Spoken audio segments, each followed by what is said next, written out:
მე-6 საუკუნეში ქრისტიანული სარწმუნოების გასამტკიცებლად საქართველოში ანტიოქიიდან ჩამოვიდნენ 13 ასურელი მამა.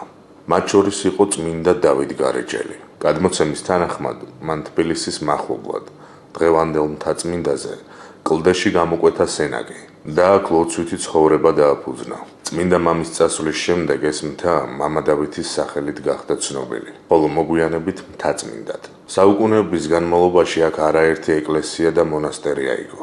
დღევანდელი მამა დავითის ტაძარი მე-19 საუკუნეში აშენდა და წმინდა მამა დავით გარეჯელის სახელზე იკურთხა. მამა დავითის ეკლესია დღემდე წარმოადგენს თბილისის სულიერი ისტორიის ერთ-ერთ უმნიშვნელოვანეს კერას. აქვე მდებარეობს მთაწმინდის პანთეონი, რომელიც საქართველოს კულტურული მეხსიერების უნიკალური სივრცეა. პანთეონი მამა დავითის ეკლესიის მიმდებარე ტერასაზე მდებარეობს და ეროვნული თვითშეგნების სიმბოლოს წარმოადგენს. აქ განისვენებენ ილია ჭავჭავაძე, აკაკი წერეთელი, ვაჟა ფშაველა, გალაქტიონ ტაბიძე და მრავალი სხვა დიდი ქართველი. მთაწმინდა იქცა ადგილად, სადაც ისტორია, სულიერება და ქართული სიტყვა ერთ მთლიანობად იკრიბება. ჩვენ ვიმყოფებით მთაწმინდაზე, წმინდა ღირსი მამა დავით გარეჯელის მღვიმესთან, მე-6 საუკუნის უდიდეს მამის. მამა დავითი ლოცულობდა ამ მღვიმეში, მასთან ერთად წმინდა ნეტარი ლუკიანი, მისი მორჩილი გარეჯელი იმყოფებოდა აქ. მთის მცენარეებით იკვებებოდნენ. აქ იყო უღრანი ტყე და ჩვენი წინაპრები სხვათა შორის ამ ტყეს აფარებდნენ თავს, გარეშე მტრების შემოსევისგან. ამოდიოდნენ აღსარების ჩასაბარებლად მამა დავითთან. ხუთშაბათობით მამა დავითი ჩადიოდა ქალაქში ქრისტიანობის საქადაგებლად. ძალიან ბევრმა ერწმუნა ქრისტე ღმერთი. მოხდა ისე, რომ ცეცხლთაყვანის მცემლებმა მოისყიდეს მეძავი ქალი, რომელმაც ცილი დასწამა. ეს ქალი ჩაქოლეს ქვებით თავად მათ, ვინც მოისყიდა. ისტორია უკავშირდება ქვაშვეთის ეკლესიას. ქვა შვა, აქედან გამომდინარე სახელწოდება. დიახ, და მამა დავითი მინდა ასევე გითხრათ, რომ დიდხანს არ დაჰყო აქ, რადგან გული ატკინეს, ეს იყო მისთვის დიდი ტრაგედია. სხვათა შორის მათ აღიარეს თავიანთი დანაშაული, სთხოვდნენ დარჩენას და მიხვდნენ ვინ იდგა მათ წინაშე, გადარაზეს ქალაქიდან გასასვლელი კარიბჭე, 4-5 კარიბჭე ჰქონდა ქალაქს საერთოდ.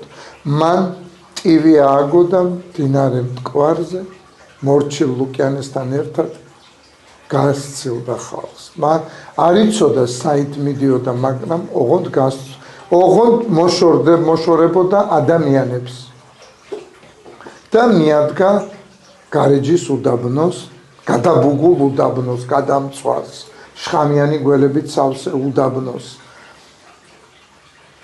მიუხედავად იმ უმძიმესი პირობებისა, მამა დავითი რჩება უდაბნოში, მუხლმოყრილი, ლოცულობს, 9 ცრემლებით იტირა მეძავი ქალი, შესთხოვდა უფალს, შენდობას, პატიებას მისი ცოდვების გამო, მიუხედავად ცილის წამებისა, მორწყო უდაბნო ცრემლით და მამა დავითის ლოცვით წამოვიდა წყალი, დავითის ცრემლებად წოდებული.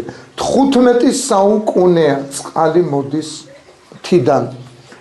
მინდა აქვე აღვნიშნო, ჩვენ ზღვის დონიდან ალბათ შეამჩნიეთ რა სიმაღლეზე ვართ. აქ ფიზიკურად წყალი არ უნდა იყოს, მაგრამ მოგეხსენებათ, ღმერთისთვის ყველაფერი შესაძლებელია.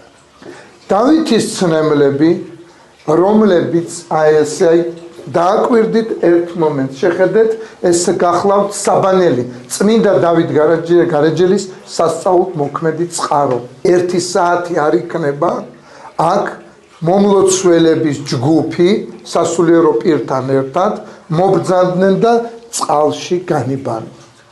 მთელი მსოფლიო ყველა ნებისმიერი კუთხიდან მოდის მთაწმინდაზე, რათა კვართით განიბანონ და მამა დავითს შესთხოვონ და ილოცონ მის წინაშე.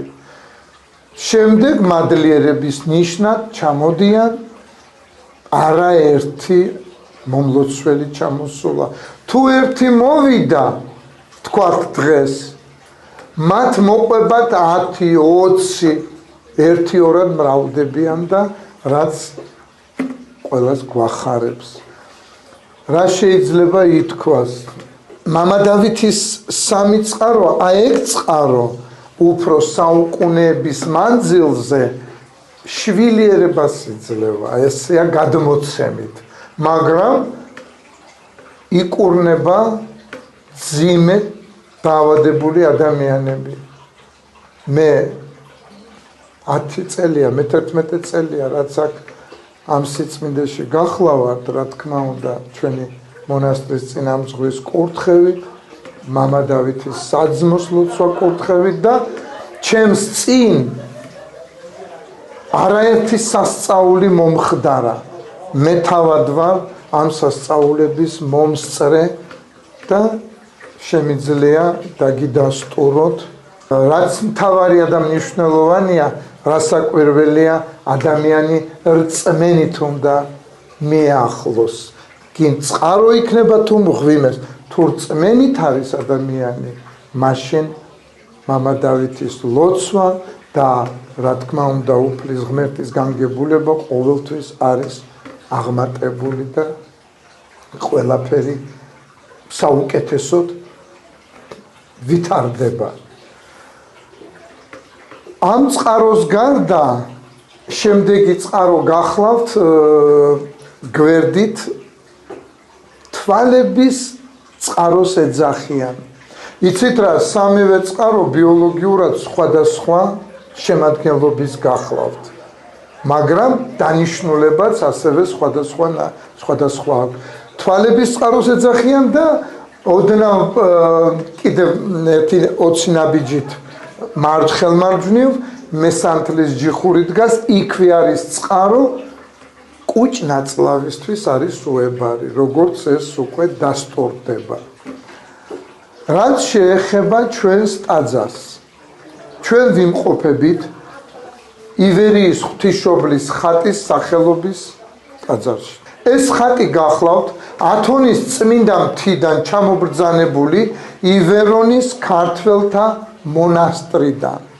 დიახ, და მიდებული იყო იმ სასწაულთ მოქმედ ივერიის ღვთისმშობლის ხატთან, რომელმაც 2 საუკუნე, მერვე საუკუნიდან მე-10 საუკუნის ჩათვლით ცურავდა ზღვაზე.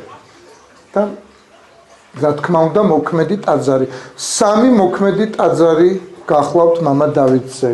ივერიის ღვთისმშობლის ხატის სახელობის, ჩვენი წმინდა ღირსი მამა დავით გარეჯელის სახელობის ტაძარი, სხვათა შორის ერთ-ერთი მცირეთაგანი, სადაც სახურება არ შემწყვეტილა არასდროს. ათეისტების უღმერთოების დროს, როდესაც იდევნებოდა ქრისტიანობა,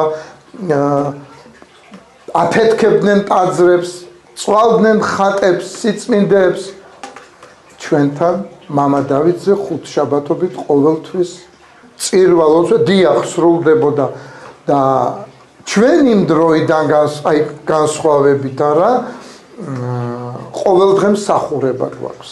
ახლაც ამჟამად მონასტრული საღამოს ლოცვა გახლავდა, დილით 8 საათიდან არქიმანდრიტი არჩილი პარაკლისის მსახურებაში, ორშაბათიდან პარასკევის ჩათვლით. შემდეგ წირვა მიეძმება და რა თქმა უნდა, როგორც მოგახსენეთ, საღამოს ლოცვა. აი საკურთხეველში ივერიის ღვთისმშობლის გამოსახულება გახლავთ და ნესტისგან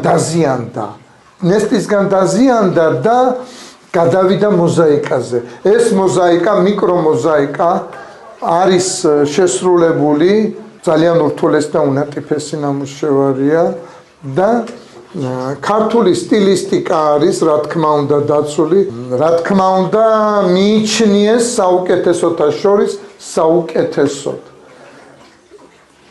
ფერები ბუნებრივია და